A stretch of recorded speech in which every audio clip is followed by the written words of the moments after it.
Hi friend, good morning. সবাই কেমন আছো? আশা করি ঈশ্বরের কৃপায় সবাই ভালোই আছো, সুস্থ আছো। এটাই দরকার, তাই না? সবাই ভালো থাকবো, সুস্থ থাকবো আর শান্তিতে থাকবো। তো যাই হোক, সকাল হয়ে গেছে অনেকক্ষণ। আজকে দেখো আবার মেঘলা মেঘলা, ভালো লাগছে না আজকে। মেঘলা মেঘলা দেখলেই সকালবেলা উঠে যেন মনটা কেমন হয়ে যায়। তা রান্না করব। তো এত গরম, এত ঘাম হয় আমার, যার জন্য আমার চুলগুলো না অবস্থা খুব খারাপ, জানো তো। কী করি এবার? শ্যাম্পু তো দুদিন পর পরই করি, আটা হয়ে যায়।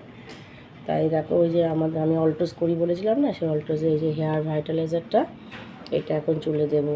তো এটা শুকনো চুলেই ইউজ করতে হয়।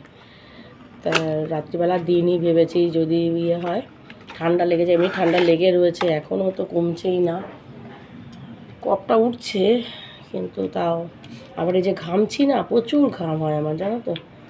এই যে এখন এটা এই যে দেবো, আমি হাতে নিয়েও দিই এইভাবে, আবার এইভাবে এই যে এটা ফুটো আছে এইভাবে এইভাবে দিই, স্ক্যাল্পে এইভাবে এইভাবে ঘষে দিতে হয়।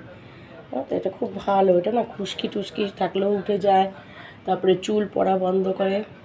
হেয়ার ভাইটালাইজারটা সবাই জানোই, সব অনেক কোম্পানিরই আছে, এটার কী গুণ। তাই চুলটা শ্যাম্পু রয়েছে দেখে না সকালেই দিয়ে নিই। এই দেখো আমি এইভাবেও দিই, হাতে করে আর একা একা না দেওয়া যায় না, কেউ দিয়ে দিলে ভালো হয়। তো ভাবলাম যে না, আজকে দিই, সময় হয় না, সন্ধ্যের পরে ইচ্ছাও করে না। আর রাত্রিবেলায় ভাবি যে যদি ঠান্ডা লাগে, ওই জন্য এটা এই যে, ঠিক আছে, এই যে হেয়ার ভাইটালাইজার, এটা হচ্ছে আমাদের অল্টোজের, বুঝেছো? খুব ভালো, আমি এর আগে অনেক ইউজ করেছি।